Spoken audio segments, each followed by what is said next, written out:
We will now call to order the March 27th, 2025 Committee of the Whole meeting. Thank you all for being here. The Opens Meetings Act, or the Nebraska Open Meeting Act, legislates the methods by which public meetings are conducted. Information pertaining to this act is here, not posted in the boardroom, but on a printed out. Right here. Perfect. By Sheila, if you would like to read that. All right, Sheila, can we do roll call, please? Justin Thompson. Present. Joanne Lynn Green. Present. Emily Garrett. Present. Cindy O'Connor. Present. Skip Altig. Angela Blasey. Present. I would entertain a motion to excuse Skip's absence for this evening. He is at speech right now. Motion to excuse Skip Altig from tonight's meeting. Second. Roll call. Joanne Lynn Green. Aye. Emily Garrett. Aye. Cindy O'Connor. Aye. Angela Blasey. Aye. Justin Thompson. Aye. All right, our mission statement. North Platte Public Schools is a destination school district and community that embraces innovative opportunities and distinguished programs to create highly competitive advantages for all students, instilling the canteen spirit in an evolving world. The canteen spirit embodies generosity, selflessness, and unwavering support through service, pride, collaboration, and grit. Our approval of publication, I would entertain a motion to approve the publication of the March 27th, 2025 Committee of the Whole meeting. I'll make a motion to approve the publication for the March 27th, 2025 Committee of the Whole meeting. A second. Roll call, Sheila. Emily Garrett. Aye. Cindy O'Connor. Aye. Angela Blasey. Aye. Justin Thompson. Aye. Joanne Lynn Green. Aye. All right, and now for our approval of the agenda, I would entertain a motion to approve the agenda of the March 27th, 2025 Committee of the Whole meeting. I'll make a motion to approve the agenda for the March 27th, 2025 Committee of the Whole meeting. A second. Roll call. Cindy O'Connor. Aye. Angela Blasey. Aye. Justin Thompson. Aye. Joanne Lynn Green. Aye. Emily Garrett. Aye. All right, please join me for the Pledge of Allegiance. And the flag is in the center of the room. I pledge Allegiance to the flag of the United States of America and to the republic for which it stands, one nation, under God, indivisible, with liberty and justice for all.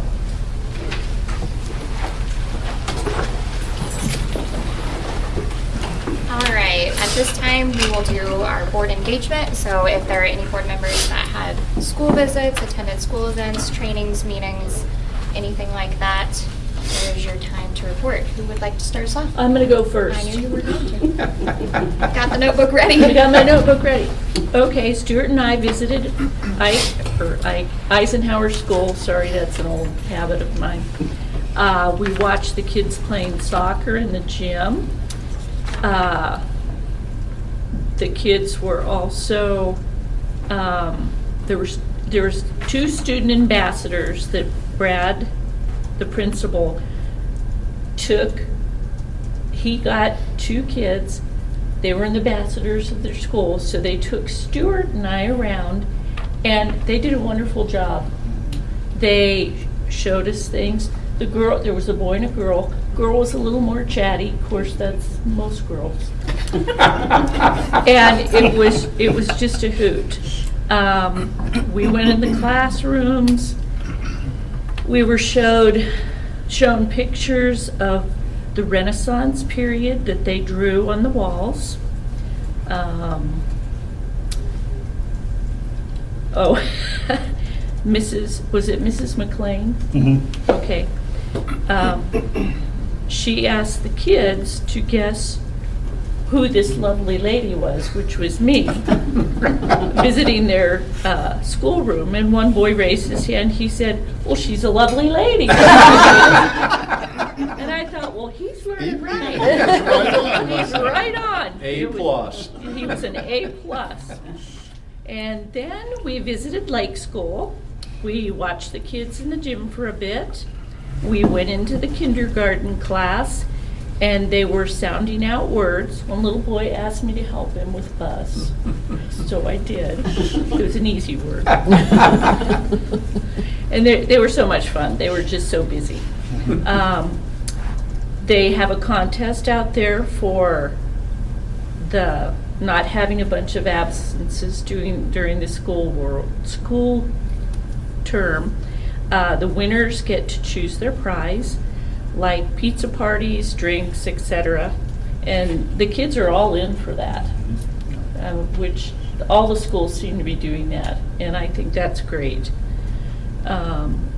They had a group picture in the lobby area, which, of all the grades, which I thought was great, because you just go in and then you just see right away all the kids and teachers in the classes. We went into one class, and it just so happens I watched this too. Jackie and Shadow, the Eagles, that they had babies. Does anybody else know about this? Yeah. Sheila? Webcam, yeah. Okay. Yeah. And I was just so thrilled, and the kids were just so involved in this. Yeah. That's a cool See, thing. watching the babies, coming out of the eggs, it was great. Then we went to Jefferson, and Tammy was showing us all around the building. The front office was remodeled. I haven't been in there since it was remodeled, and it looks good. I did visit with Stuart because apparently that's the last school for windows, LED lighting. lights, yep. Because after going to the other schools, you can tell the really difference. tell a Yeah, right, difference. yeah, right, for And, sure. and hopefully we can get that done for them. Another thing she did was she took us out to the modulars, and we were talking about some of the kids that do still go out to the modulars halftime. And I was thinking, for a safety issue, is there room for them to be in the building instead of being out in these modulars? Just a thought. We'll be reporting on both EL program, which right now is at Jefferson, and then also preschool. Oh, good. Yep. Good. What else did we do? Oh, Tammy showed us their little area where they have some coats and shoes for the kids that come in that building, which I thought was just wonderful for her to have there, just in case. So that was good, and we saw a lot of drawings on the boards. They have a lot of bulletin boards in Jefferson. I think we saw Shadow too that day. Oh, we did, because we went library? into another classroom, and they had Shadow and Jackie, the Eagles, with their babies on the TV watching. They can watch it during the day when they're doing their stuff, or if they get out of their seat and they want a little break, they go over and watch the Eagles, which I thought was cool. This morning, we visited McDonald. We went and saw the first grade, and they were learning how to write their letters. That was cute. And we went to the library. Library is a very nice library, and I'm sure the kids enjoy that. It was kind of cool. Right outside each of their doors, they have a typed list of. They have it on the signage, but they also have a list of who the teacher is and all the kids in that room, and I thought that was pretty cool. But as usual, all the buildings clean, and that was my visits. Forgot about the seating, The what? the seats, the student. Oh, the student seats. Well, when we went in there this morning, because they have these, they almost look like they could fold up seats. I don't know what they're called, Yeah. but you saw some of the kids on them, and I guess these are for squirmy kids. Yeah. And I mean, they just move around on them, and Yep. then they have the big bouncy balls, Yeah. and they're on Yep. those. Then they had these chairs that look kind of like that one over there, but with no legs on the floor. And I'm thinking, well, how does that work? So I sat in it. And I was like going around like this and thinking, oh my gosh, this feels weird. But I did get up by myself. So, They have the standing desks there too, which Yep. I thought were. Yeah. yes, they Yep. had that Yeah. too. Those were, I thought that Those was were nice. something, those Yeah. seats. Okay. So, Alright. So I think I mentioned last month that I was going to go to Washington Elementary because it was the day after our meeting, but now I'll report on that visit. So one of the things, I also had a tour by some of the student ambassadors there, and then was able to kind of get a second tour by the principal so she could share some things with me that isn't necessarily for the students to know. But one of the things that she showed me was their data wall. And I think it's really neat because it literally is, it's a whole wall, and they have all of the kids with their pictures, and they can kind of see where they're at and who is progressing and who still needs help. And it's color-coded and just very visual. So, and then I also really liked their self-regulation stations that they have in the classroom, so that if they have kids, like Cindy was saying, that are squirmy, or that they are able to go and kind of take a timeout, but it's still in the classroom. And I was told that they had a lot of students who were leaving, being taken out of the classroom, and so this is giving them an opportunity to still stay in the classroom so that they can still listen to the instruction that's being given, but still have their needs met. I had a chance to ask if the number of EL students in their building had increased, and it has. And one of the other things that I wanted to mention is, and I've had an opportunity to mention this to Dr. Rhodes, but each of the buildings that I've visited lately, all of the principals consistently refer back to the things that they're doing to address things that were mentioned in their external visit, and then also with their site plan. And so I think that's really great that there's so much attention that's being paid to that right now. As most of you know, I've been on the board for a little while now, and I think this is the most that we've had.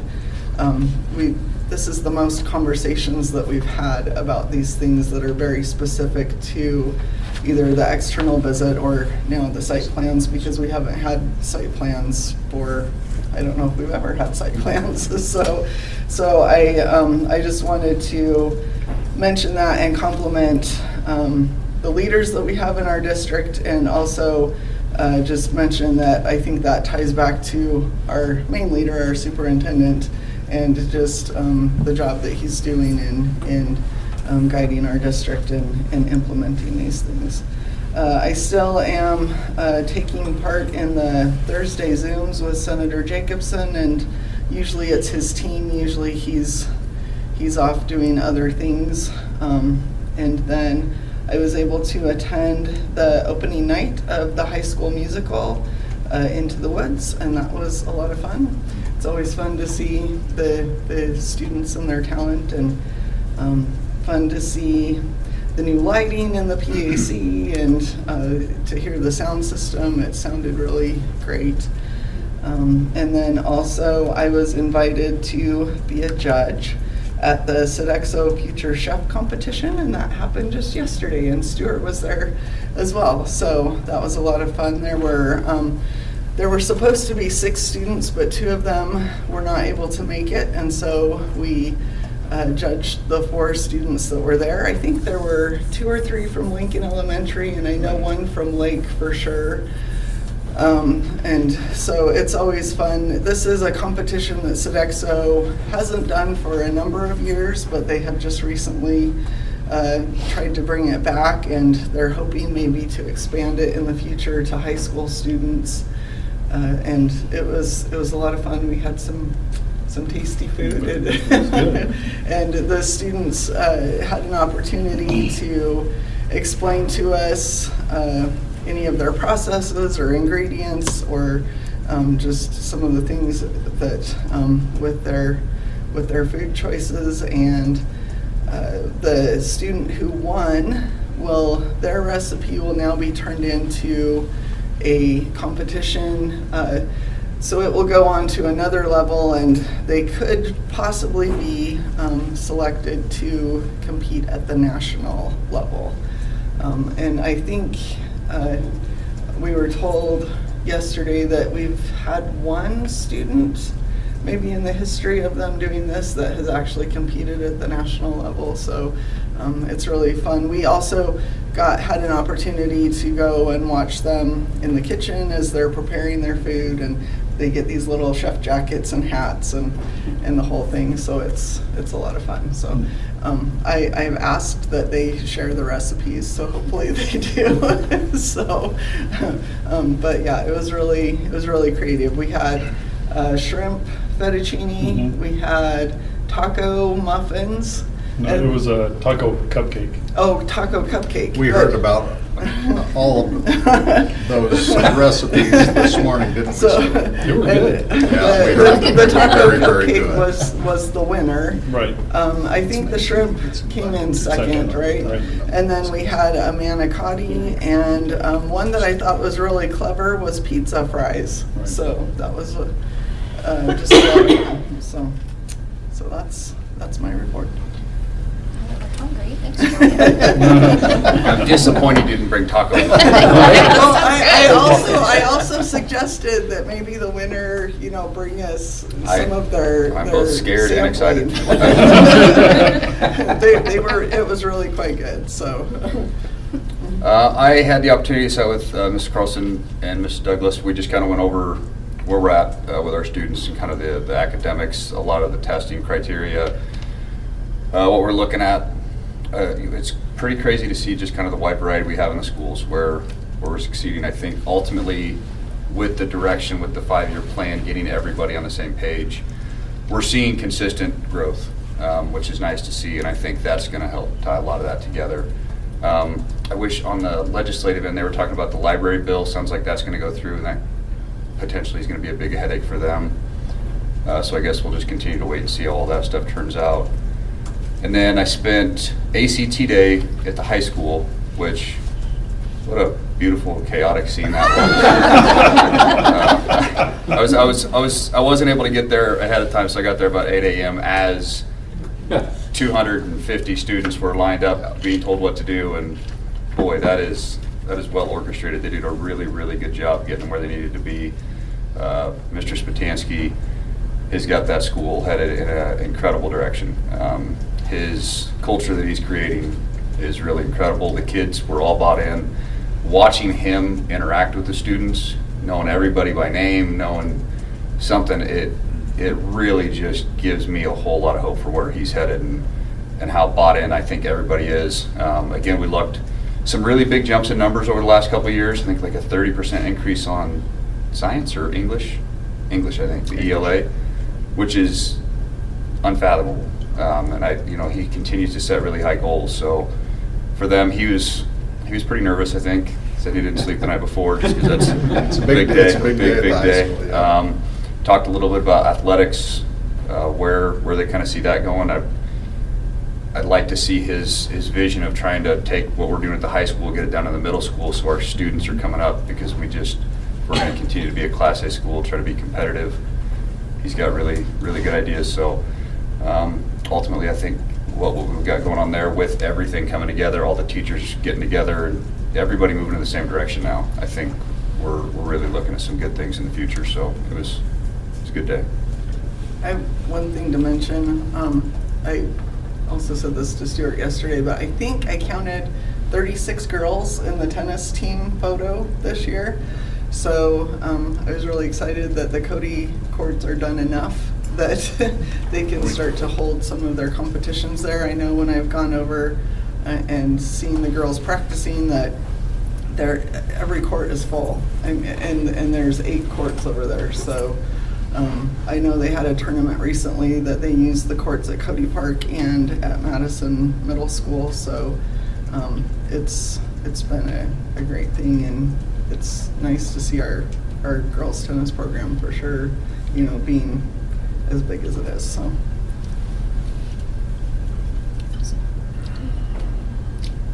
I have a few things this month. One I did get to go enjoy the art show at the Prairie Arts Center with some of our high school students' work, and then there's work from a few other surrounding schools. And I think it's up for like maybe through this week and early next week, maybe through the end of the month. So if you haven't had a chance to see that, I definitely recommend it.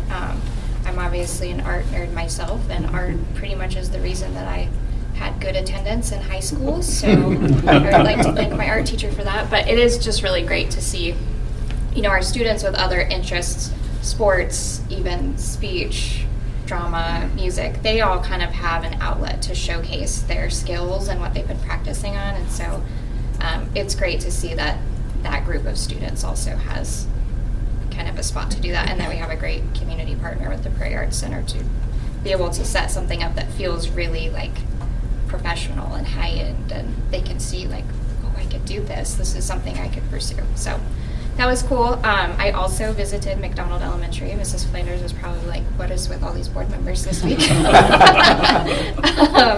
But it was a really interesting visit. I am always amazed, especially at the elementary level.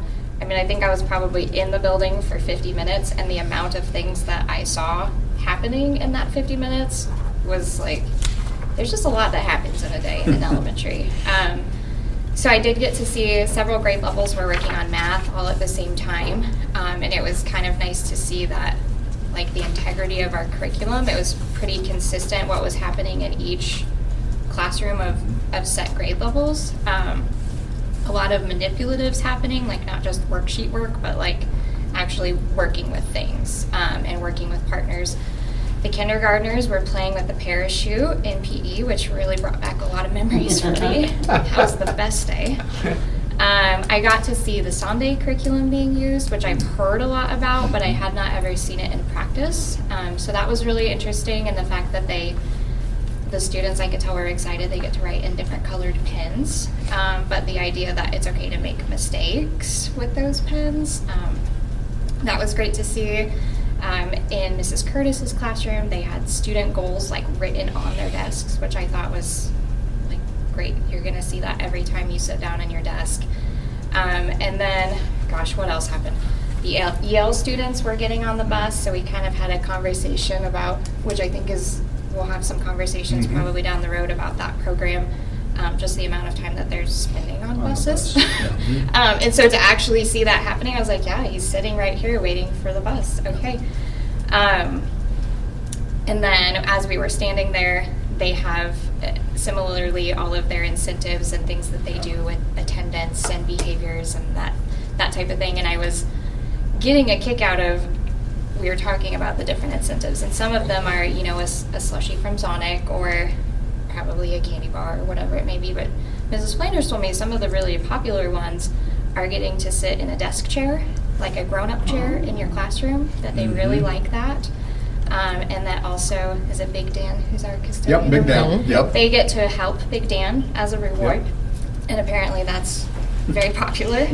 And so it was a really good reminder. Like, I think sometimes we overthink rewards and incentives sometimes, and like, when you're 7, it's cool to just sit in an adult chair. Yep. Like, the fact that that motivates a kid is awesome to me. Yep. So that was really great to see. And then the kind of conclusion of that visit, as I was getting ready to leave, all of the grades were coming together in the gym to practice for their music program, which also was some sort of beautiful chaos happening in there. But I was really impressed. You know, all of the teachers walked their classes down, and Mr. Courtney, the PE teacher, was in there helping the music teacher. And then she kind of reached a point where she was like, okay, you're good, you can leave. And she had it under control, and you could really sense the camaraderie in that building, because that is obviously their planning time, their free time away from their students, which is needed. But they were willing to sacrifice that time to make sure that she was okay with all of those students in there. And on the flip side, she was willing to be like, I got this, so they could go have that time. So that was great to see. I also was at Adams Middle School, gosh, this has been a crazy week, but I think it was this week, for work-related reasons. But I happened to witness the process of them taking their sports photos after school. And it's really, I've seen a lot of chaos this week, but I'll be honest with you. Organized chaos, yeah. They got 200 students in and out of there in 40 minutes. Amazing. Like, I was amazed, and I truly was. Middle schoolers can be pretty squirrely, especially after school, and they were all sweaty and stinky and all the things, but I really was impressed. Like, they were very respectful. They were on it, and that was really good to see. And I overheard the photography team that was in there working with them. They were very complimentary of Mr. Butler as well. That he was just super helpful and really made sure everybody was where they were supposed to go. So that was really positive to see. And then today I did have the president's call with NASB, and we talked about a variety of things. There's a lot of discussion this time of year around contracts and salaries and all the things that we approve and what everybody's timelines and processes look with all of that. And so that was interesting to just see how differently everybody does things. So yeah, crazy week. I did want to say, just before we move on to our next topic, like, this is a big month. We have a lot to report on board engagement, and there are going to be months where there is less, and I just want the board to know that, like, that's okay. As board president, I don't expect you to visit 4 schools every month. I mean, if you want to, that's awesome. And then you deserve a high five. Stuart, But Unless I have to remind her about some of the schools. yes, there are a lot of, like, intangible things that we know that we're all doing as board members, whether it's you have a parent that, you know, talks to you about something when they pick up kids from daycare, or you're at an event with one of your kiddos, or whatever that may be. So I just want you to know, I don't want you to feel like there's pressure to every single month have a list of things, but it is really great when we do have a month like this where we've been in so many buildings. So, all right, anybody else have anything under board engagement before we move on? I guess we could just say about how exciting it is to be in the schools for this meeting. Because like we did the high school last month, and that was so exciting for me. I've been in the high school numerous times, but we were in rooms that I had never been in.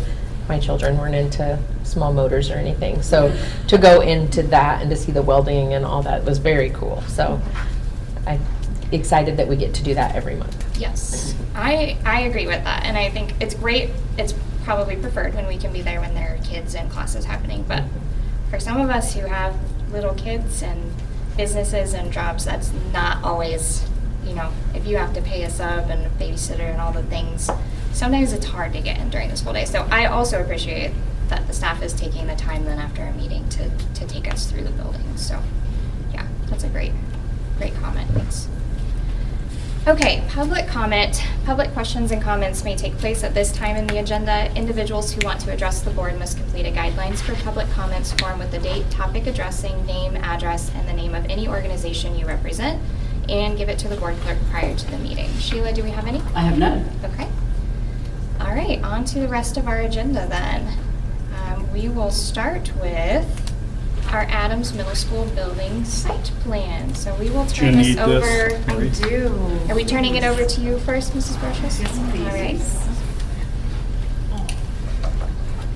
The 2 open chairs are dead giveaway. You can talk now. You can talk. Yeah, you can talk. Dodge the bullet. Dodge the bullet. whispering in the back. No more. It's not showing me the book. It says it's in use.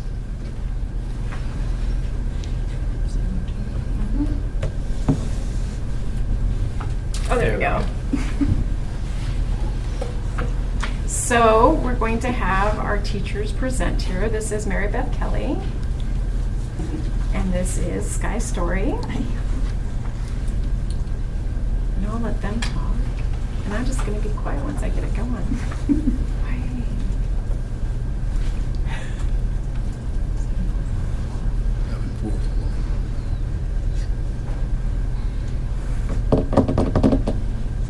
There we go. Here we go. Hello, everybody.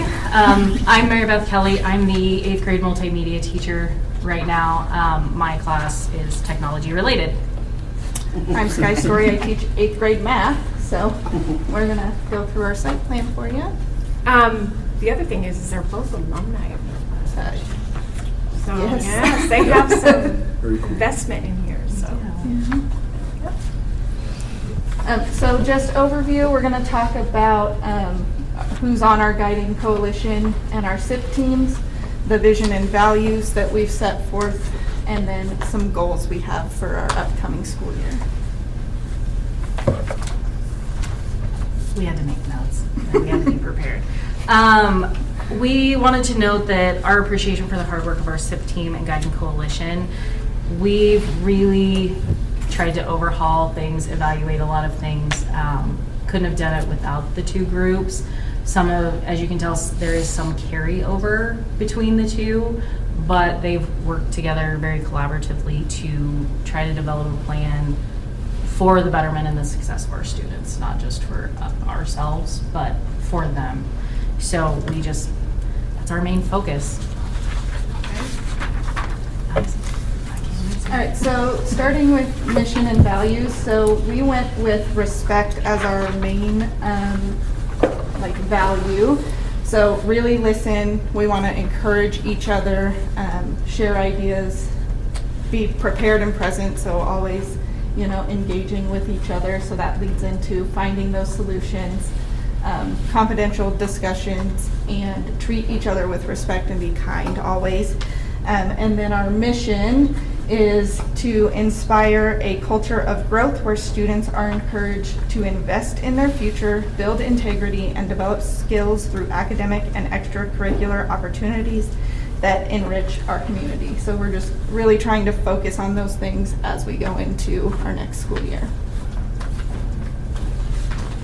And then the next slide, we're going to start with our goals. So currently our average daily attendance is 93%, but we really want to focus on chronic absenteeism. We have quite a few students that fall into that category. So we did include on here that according to NDE, chronic absenteeism means they're missing more than 10% of the year. And we just really want to reduce that by 15% going forward. So our referral goal, we noticed that when we were evaluating some of the data metrics that there seems to be a higher number of referrals related to students on an IEP.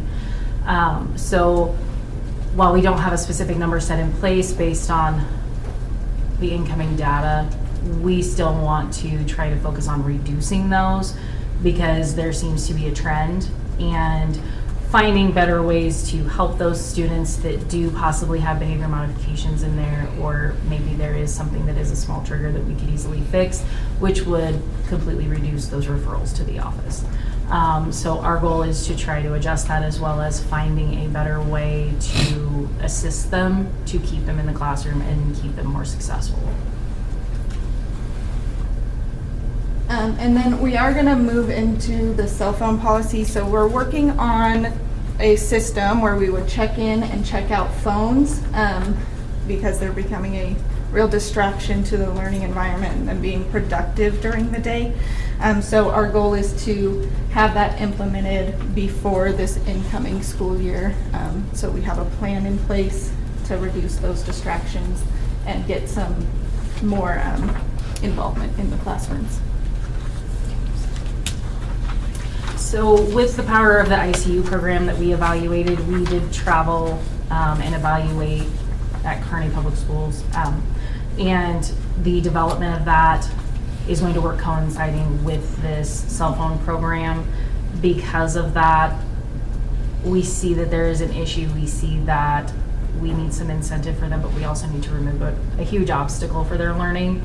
And the power of ICU implementation along with this cell phone policy, that is a huge goal for us as teachers, as well as just our building itself. We want to see those test scores come out. So like we discussed, the power of ICU, I was one of the teachers that traveled to Kearney. Sunrise? Okay, well they got Sunrise and Horizon and they get me every time. Get me every time. But we got to evaluate how they actually operate.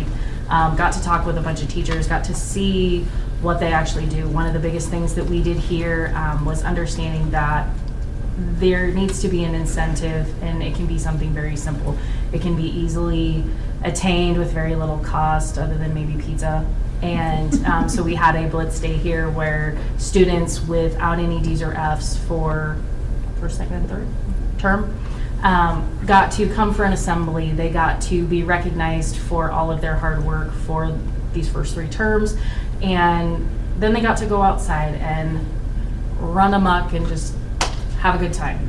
And it was fantastic. Like it was a surprise to them. They did not know why they were out there, and then it was a huge deal that they got to be a part of it. But then it also shared with other students that it does matter. You know, your grades do matter, and you gotta try just a smidge. And it sank in because they were all doing makeup work. And that came across. There was a lot of kids that wanted to know, and then they finally saw that those missing assignments and those lower CSA, CFA scores, they do affect them.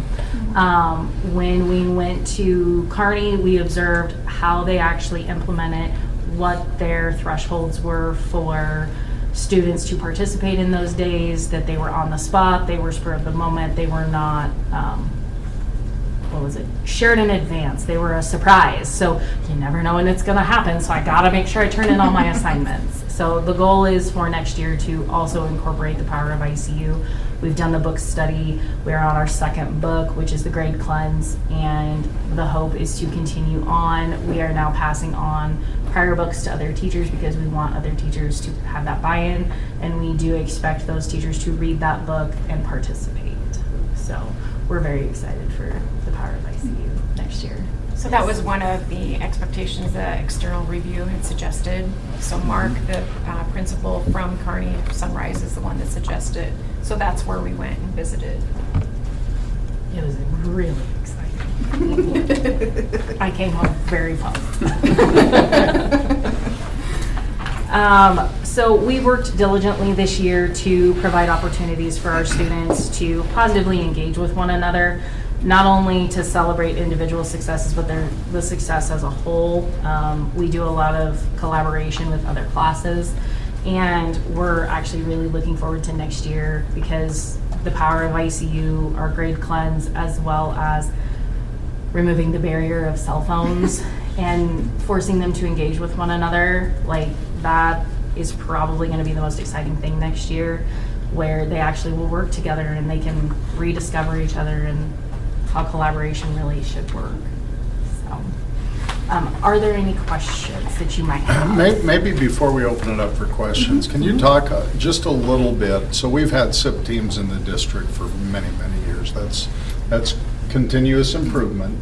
And so can you talk maybe a little bit about the role of the SIP team here at Adams and the role of the Guiding Coalition, then maybe how you developed the Guiding Coalition, since that was something new? These guys are both on the Guided Coalition. Okay, so they were just started this year, and so we have a person from each team.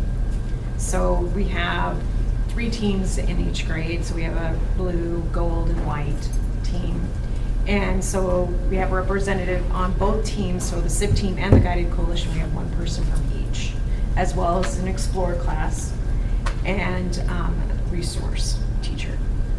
The SIP team is mainly designed so that we see what's going more, is more curriculum based, whereas the Guided Coalition is more the whole school of what's going on to help with the mission for the whole school. So the other thing maybe to talk to us a little bit about is how you went about as a building, because every building created their mission and their values or their commitments a little bit differently. Can you tell us a little bit about how that process? You don't need to. Okay. So Guiding Coalition, so I'm on Adams as well as the district. So when we start to collaborate about it, we talk about where we may struggle, things that we're lacking, maybe things that we need to do better as a building as a whole. Maybe that's culture, maybe that's test scores, maybe that's just buy-in, both students and staff, and just working together cohesively for one main goal, because you can very much become an island. I'm an Explorer teacher and I'm the only one that teaches my specific content level, and Some days I am the only one that can speak coding. No one else wants to hear it. You know, no one else wants to hear it. Maybe Brandon. We're all saying Maybe Brandon. Yep, me and Brandon. But you know, evaluating those issues. So when we started to talk about the mission and the vision, we talked about where we were struggling, things that we wanted to see improve, especially just together. You know, I talk to Sky every day because she's in my hallway, but I don't talk to other teachers because of that. So being able to come together as a cohesive unit, not just with teams, not just curriculum based, but to have a better culture, a better working relationship and environment, as well as being teammates, you know, because where I may thrive with certain students, they don't always thrive in Sky's class. And so we work and we explain, you know, how we can be better, help our students more, because they always thrive in my class and I'm just always gifted them. They do. I love it. I love some of those kids. They're my bread and butter, and I ask for help all the time. And I also struggle all the time. But being able to feel comfortable doing that, I don't know if everybody does, and that's where we started with our mission and vision, because we want that for everybody. I'm a relatively new teacher, so hoping that we can collaborate together, that was a huge part of where we came from when we started that. Yeah. So, at least for me, that was my goal, because you were gonna help me out whether you liked it or not. Me too. I guess maybe the last thing, Mrs. Brochers, if you could talk a little bit about the power of ICU, kind of, obviously that was a part of the external visit. Correct. And actually, one of our team members was, I think, was he K-6 director at Kearney and was a former middle school principal in Kearney. So he kind of visited with the Adams and Madison team about the power of ICU. So it's very much program based. You heard the book study kind of came up a little bit, but how about the power of ICU tied to kind of where you're at with scheduling your master schedule for next year? So we used a long time ago, and Dr. Rhodes is principal here, so it was a long time ago. But they did the middle school concept, and I am a firm believer in the middle school concept. So we will also, we'll put those together, which also goes right with our district of the PLCs of what we've been doing. So our schedule is that, and we're sharing a music teacher with Madison as well. So we kind of had to work things out so we all could get together.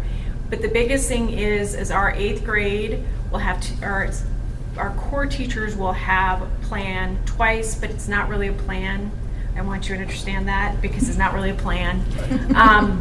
So they'll have a time that they'll be with their team. So you'll have a social studies, science, math, and English teacher all together. And those are the teachers that work with those kids all day long. They're their core teachers. So they know each other. And like Miss Kelly just said, sometimes she gets along with kids and sometimes Sky gets along And with vice kids. versa. Yes. And so you can work as a team to figure that out. And the power of ICU and the middle school concept really encourage that. Okay? So 7th or 8th grade will have a plan with their team, and then they'll have they'll have a plan time with their curriculum. So they'll be able to get with their curriculum and plan too. Now the power of ICU in that mix means that those kids that are failing that we showed, we had that blitz day, those ones that had to stay in the classroom, there'll be a time for them that they might not get to go to fund Miss Kelly's class because they're not getting their work done in their core classes. So we'll be pulling them then. But we also will be giving them options so that they might not have to skip her class by having ICU in the morning and at lunch. And then we always have Wednesdays, and we incorporated that already this year. Wednesdays, we have our paras that stay at school, and they work with our kids that need maybe a little extra help in the afternoon when the teachers are here. And which has gone really well. So it's been really nice. But a teacher has to call a parent and tell them that ask the parent if it's okay if they stay. They only can be invited though. They don't just get to do it. So that's really important with the ICU.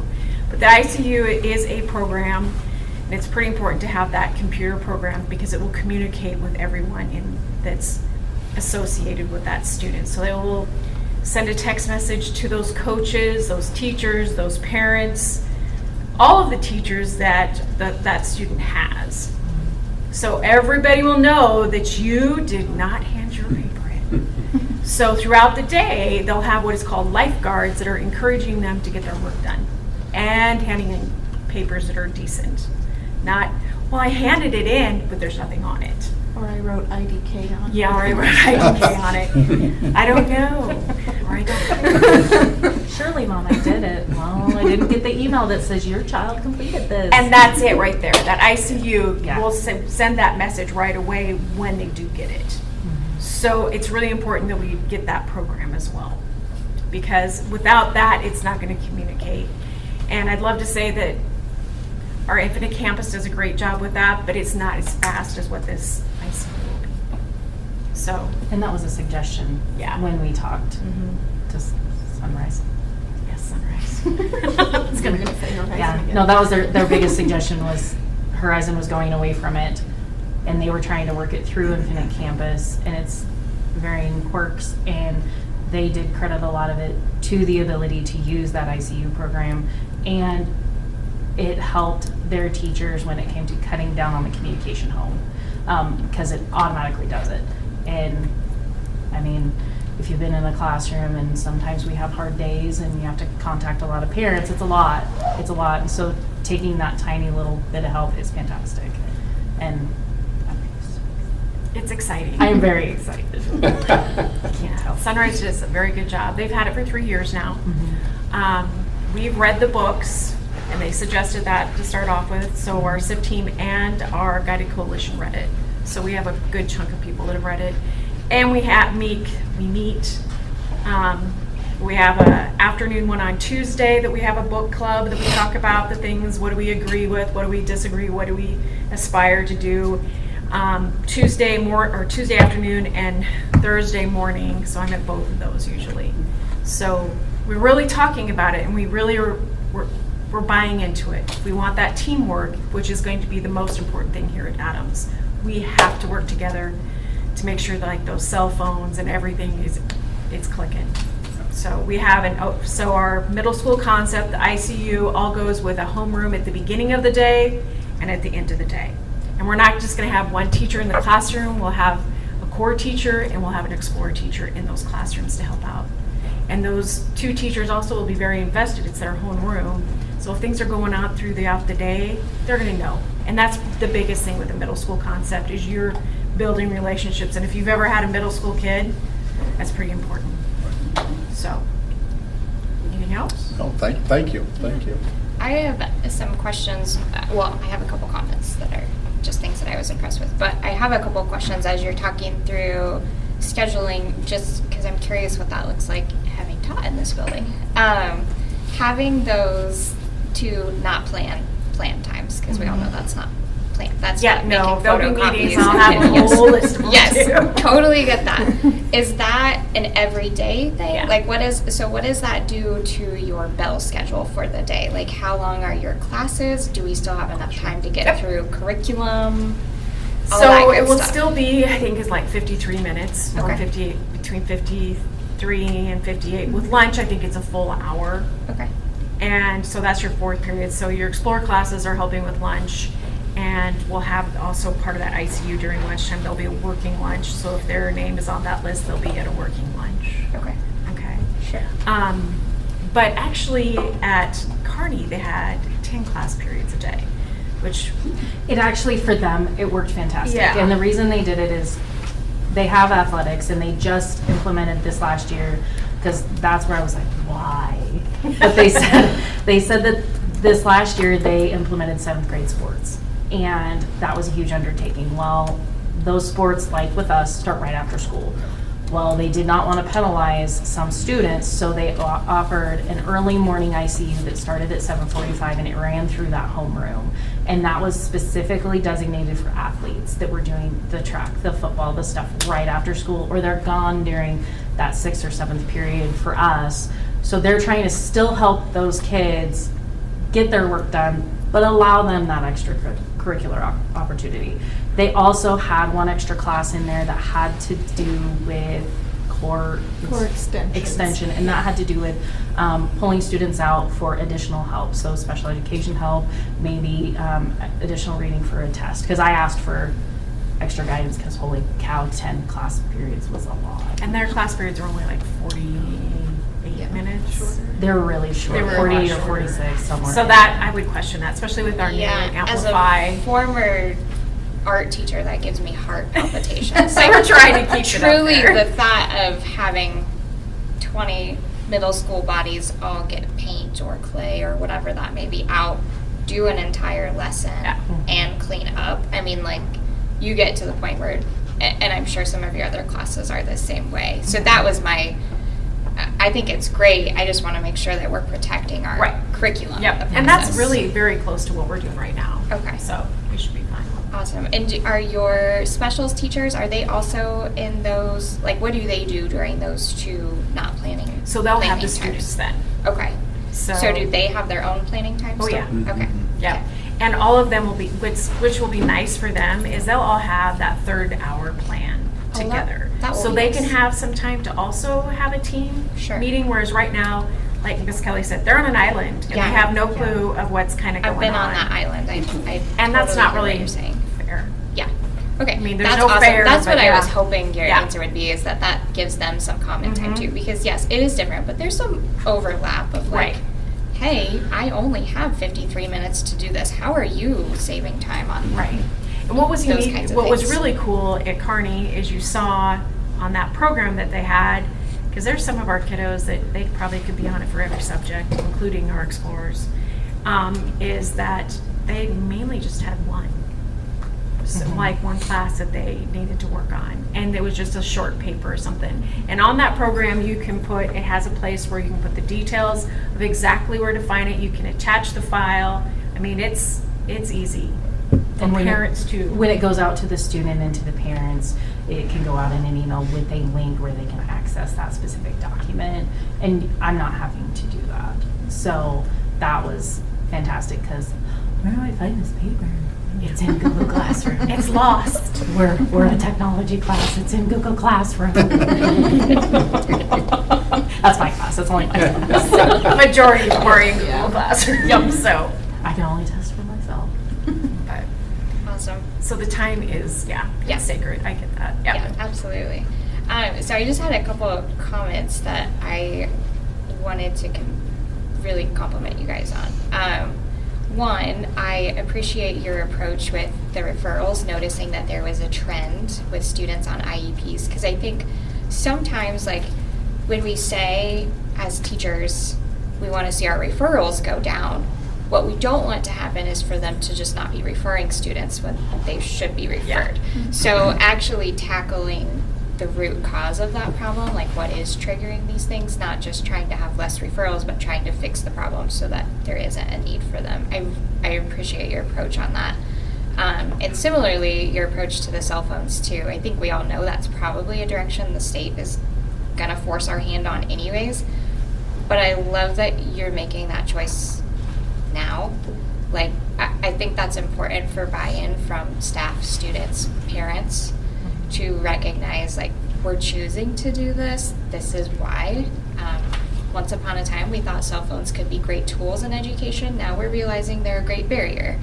And so I really like that. And then my favorite part was your mission statement, because I love ours as a district, but each building is different. And when you're teaching middle schoolers, I love that your focus is so much on building and investing in their future, because it's a huge transformative, awkward phase of life. So I think that was really important. So thank you guys. I appreciate that. Thank you.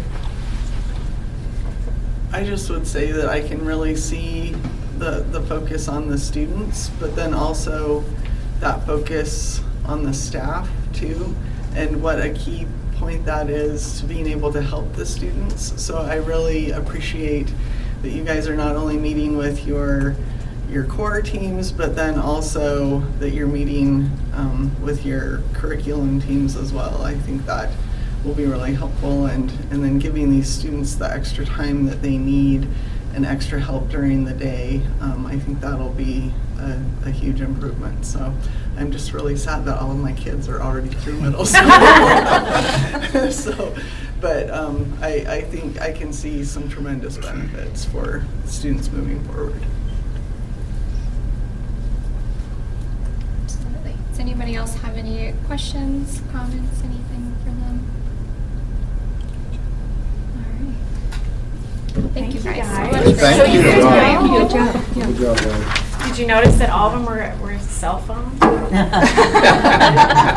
did notice that. I thought that was. And then you got to the cell phone ban. I was like, I see what you did there. All right. Our staffing update will be next. So, Mr. Mills. Yes, Yeah, great news and good news. How about that? that's what we like. I'll make it quick so we can get back outside, Justin. How's that? I love it. I love it. We have been working on a band candidate for about 4 weeks now. We did a Zoom interview, and then we invited this individual to come up and visit, which takes some time to set that up, and we finally got that set up last week. She and her mom arrived Thursday night and was here Friday and Saturday. We had a whole team on this recruiting process. That included the whole high school administrative team, several teachers, and it turns out a community member. When we went to the Fox Theater Saturday morning, Amy Sabatka was there, and she completely took over the tour and completely sold the Fox Theater as well to both the daughter and the mom. I made a job offer on Saturday morning, and she said that she needed to think about it and pray about it for a week. And I said, that's respectable and understand that. On Tuesday, I got an email out of nowhere, and I called Dr. Rhodes. I said, are you sitting down? She accepted. I sent the contract with her. She sent back a signed contract. So we have a band teacher, North Platte High School. Very, very excited. The other great news is we're down to 7 vacancies right now is where we're at. So we've really chipped away at it. Here at Adams, we all need the 2 science teachers. Maria and I had an interview today, and we've got a couple other things in the works.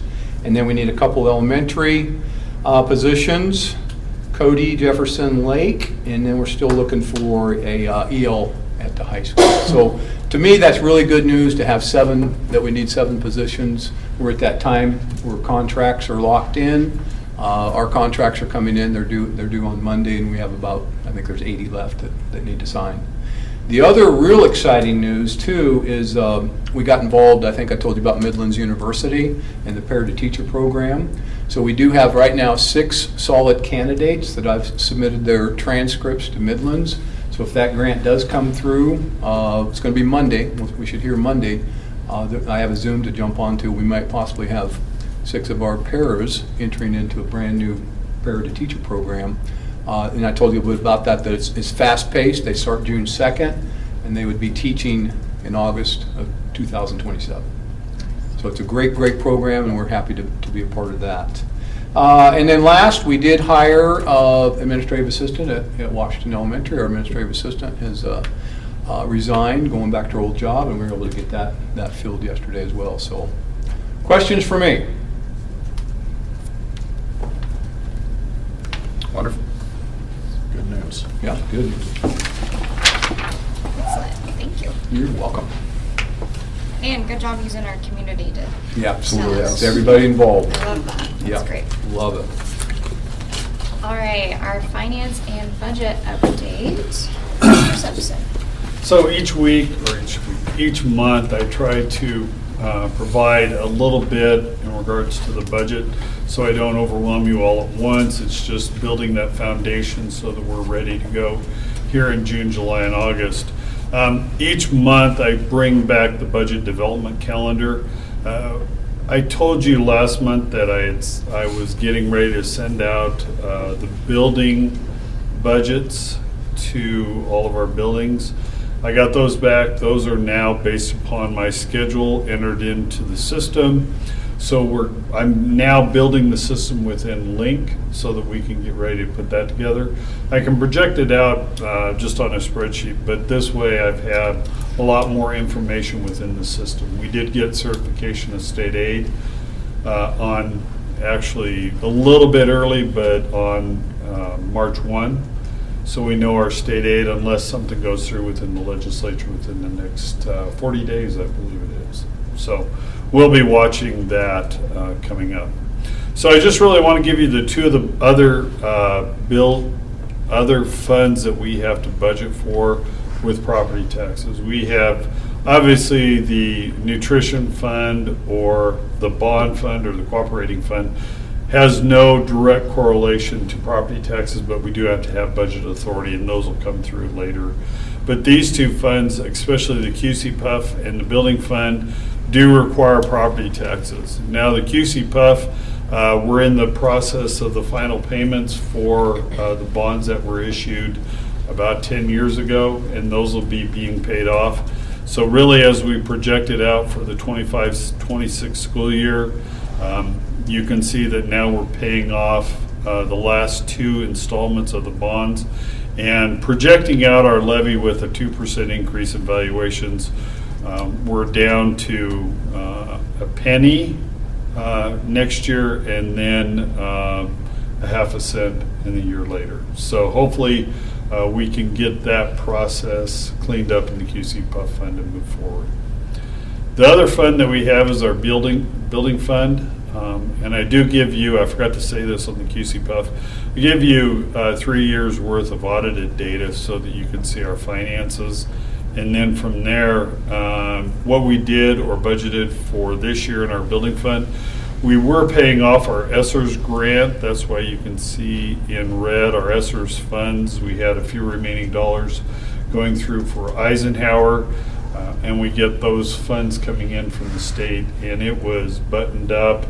The total project was buttoned up about December, but we did get the final payments around October, November. But we did have to have the budget authority accordingly. And then obviously we identify roofs to be replaced and then other projects that we go forward. But it was good to hear the board members as they walk through buildings. They can see how we've changed, like here at Adams, the lighting with the new HVAC, which was ESSERS, and then Jefferson is now the last building that we need to really do an upgrade like we've done at the other schools. So if anything, it's laying the foundation in the building fund for those future projects. Otherwise, that is finances and the budget really laying it out for the future here. Questions? So I have one. I know that this was something that has been mentioned in our executive team meetings. I see on here storage, so I'm just wondering if you've been able to start a process to maybe look into the cost of us building a building instead of paying for storage. Yeah, no, I have not looked into it, but I can start the process. I can get a hold of some contractors and see what it costs to build a big enough building to handle that. And obviously, this goes back years, but the why we are paying for storage was at that point in time, going out for a bond issue was not the possibility in the district, but I can bring it back to the board and we can at least have a conversation about it at a committee meeting.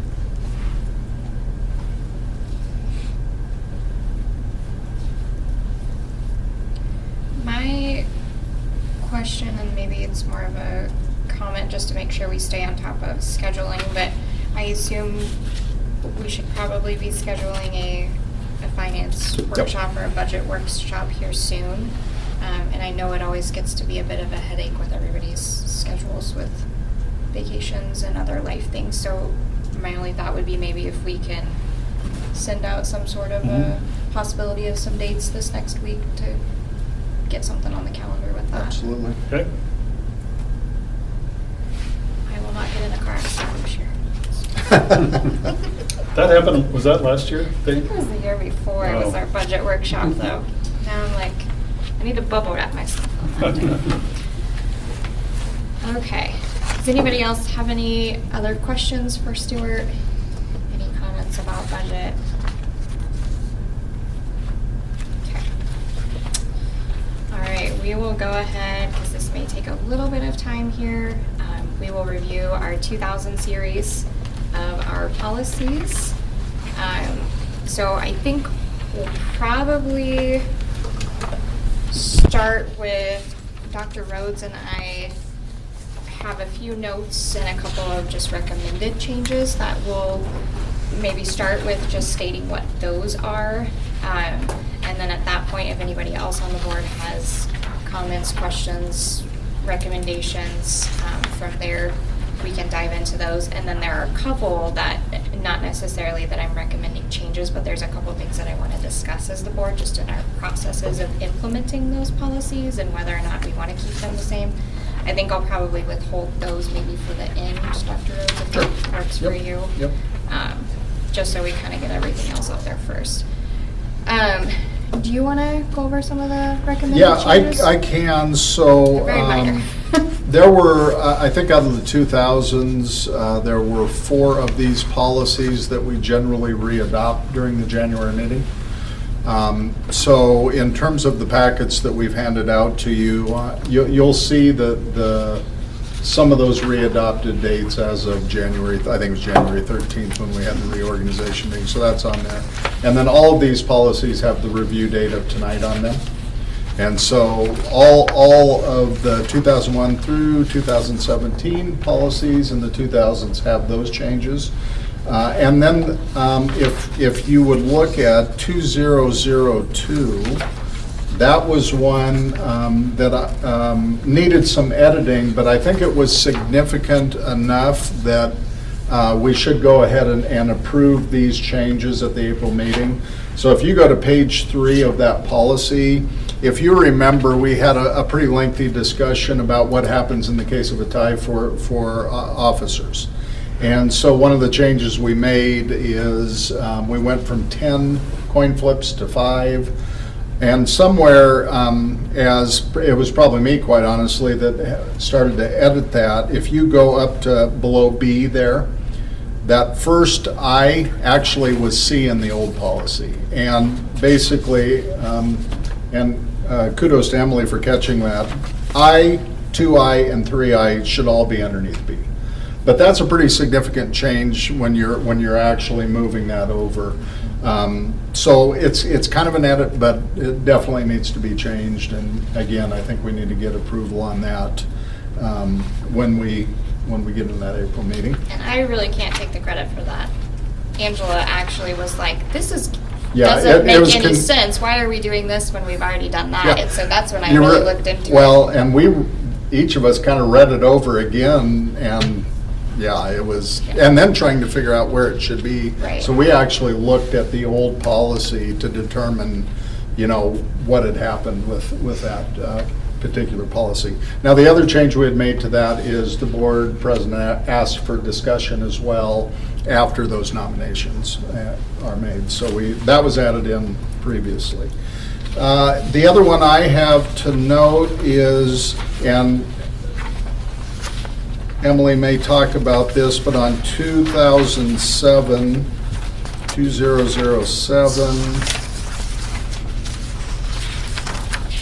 which is reimbursement and miscellaneous expenditures. If you look at number 2, the board hereby gives a prior approval for board members to attend meetings described in the preceding paragraph upon approval by the board president or the superintendent or designee when the board president is unavailable.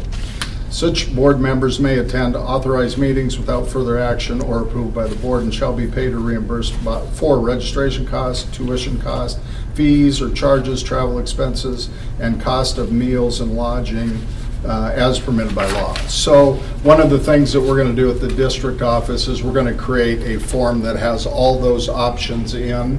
Right now, Sheila's kind of done the travel reimbursement for board members if they've reached out to her. But we're gonna have this form, and we'll have that available for you. And then you'll just fill out the form. You'll circle which reimbursement you're needing and the cost, and then we'll go about it that way. So no changes to the policy, but we're going to add a form to this. We'll have a 2007 form.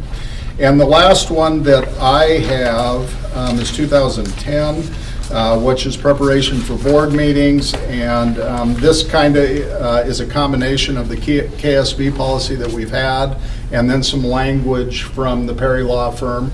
And so you can see on your copies, on your hard copy, you can see that we've added, after the first sentence, control of the agenda is the responsibility of the board president.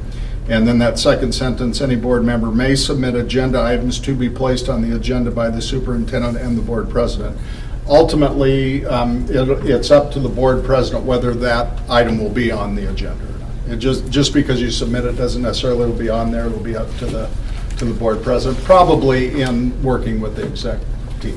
So those, and again, that would obviously need to be approved at the April board meeting as well. So those were the ones that I think we found that had necessary changes to them. Was there anything else, and I'll dive into probably 2010 and 2007 here a little bit more just Yep. on my thoughts on that.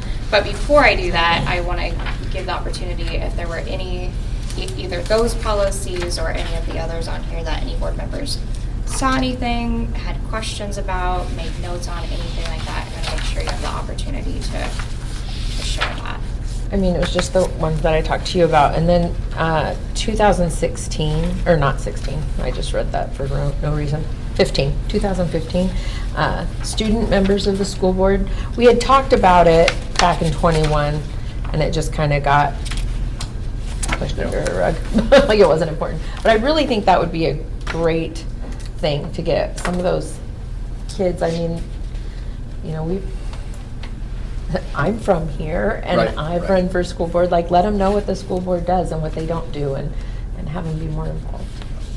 Yeah, and that actually, Emily and I had kind of talked about the other day. That's the reason we always keep that as an active policy, is in the event the board does want to pursue that Yeah. and have a student serve as a student board member.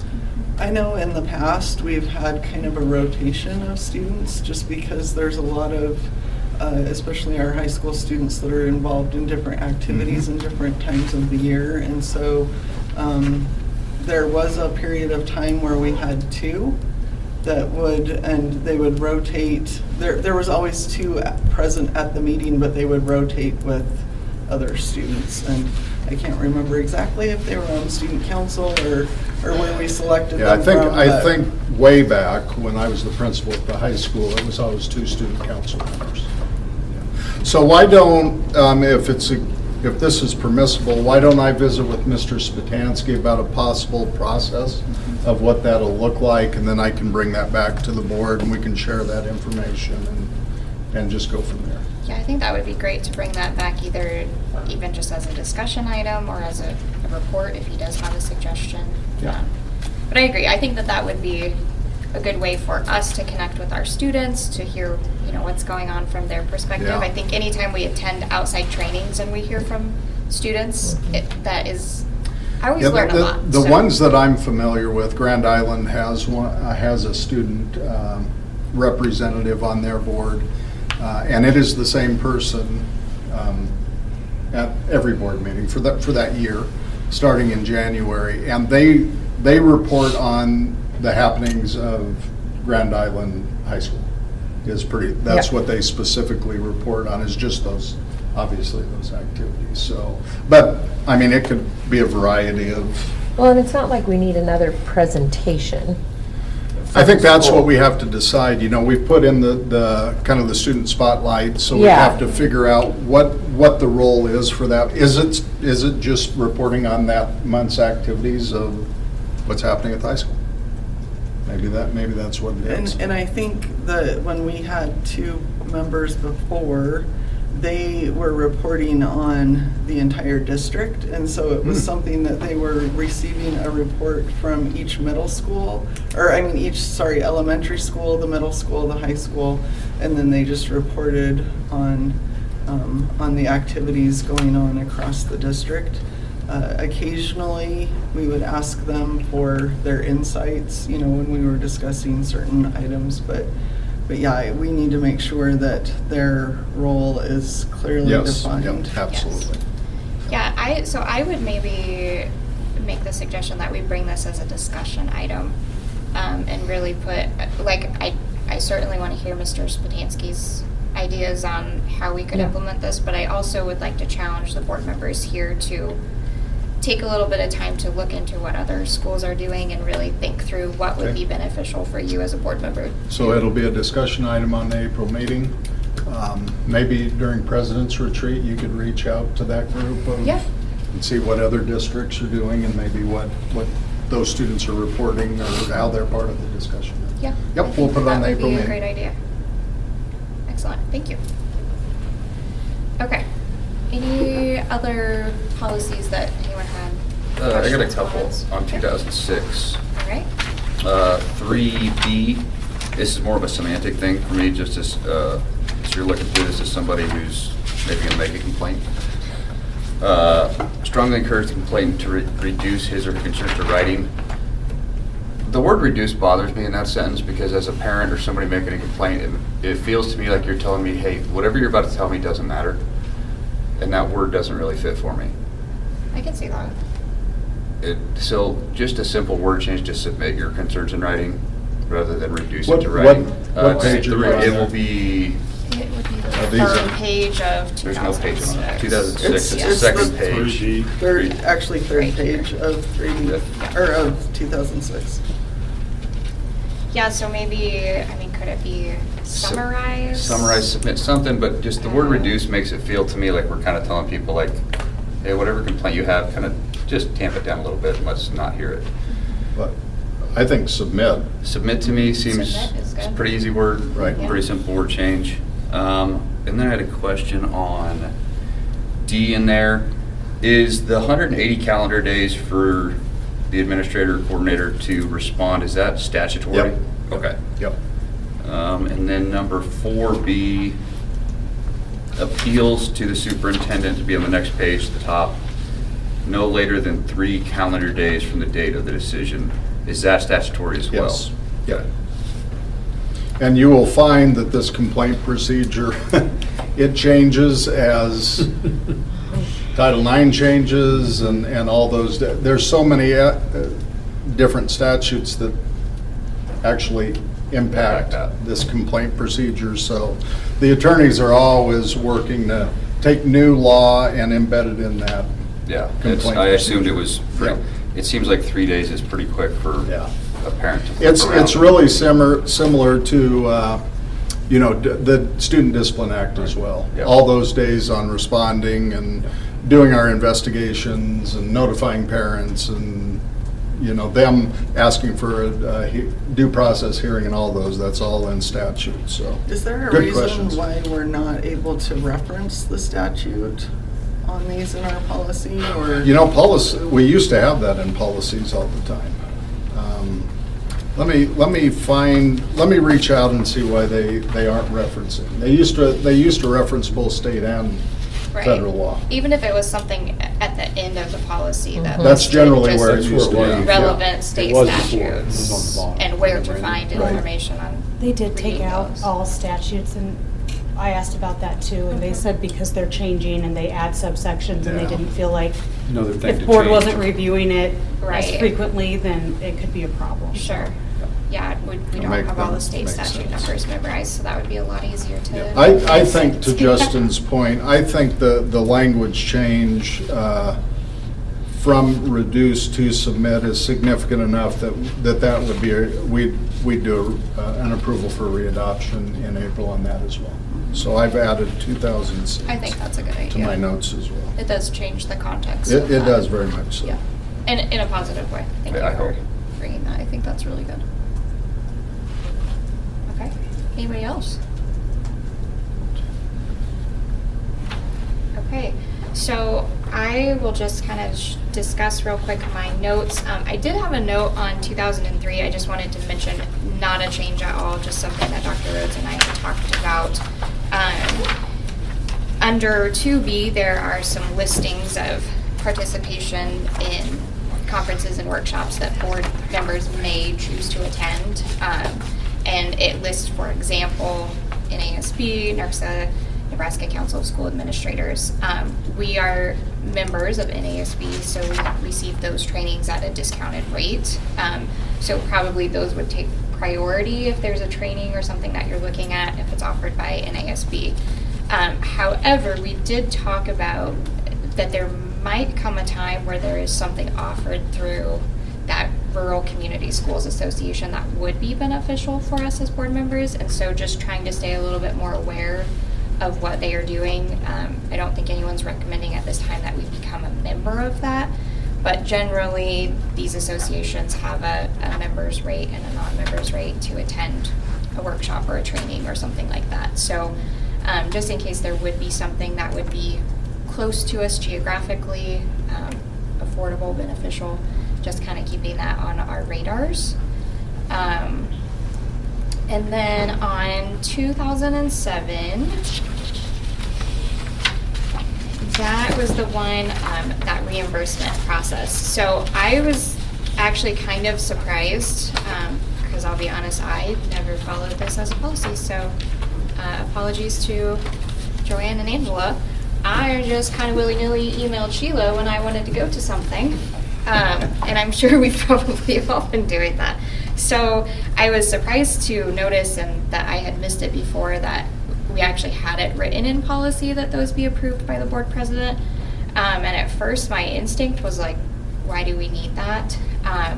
But I do think that it's important for the board to have some sort of self-governing procedures in place, that this is how we do things. I in no way as current president think that we have an issue with board members going to too many things. My intent is not to probably ever really say no.